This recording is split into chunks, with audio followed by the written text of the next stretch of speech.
বন্ধুরা, আপনারা সকলেই দুর্গার পুজোয় ঘুরছেন, বেড়াচ্ছেন, কিন্তু এই রকম মন্দির বা এরকম প্যান্ডেল দেখেছেন কি না সন্দেহ আছে। আমিও প্রথমবার এরকম একটা প্যান্ডেল দেখলাম, যেটা অনেকটা বিয়ে বাড়ির আদলে তৈরি করা।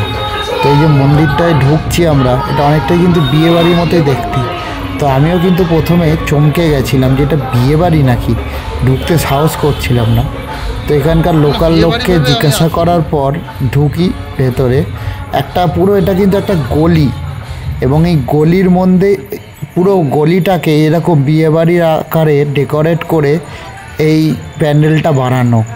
এবং এই প্যান্ডেলটাতে পুরোটাই এরকম সরু রাস্তার মধ্যে দেখুন, এই যে রাস্তায় প্রচুর লোক কিন্তু যাচ্ছে, সবাই কিন্তু ওই মণ্ডপটা দর্শনেই যাচ্ছে।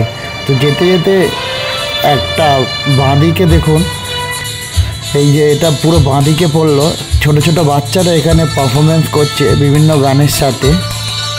আর তারপরেই কিছু জায়গা রয়েছে যেখানে মেয়েরা বা ছেলেরাও, শুধু মেয়েরা বললে লাভ নেই, ছেলেরা এরকম ছবি তুলছে। এটা একটা সেলফি জোন টাইপের। তারপরে এই দেখুন, এটা হলো মায়ের মন্দির, একটা মণ্ডপের টাইপের, ওর মধ্যে মন্দির।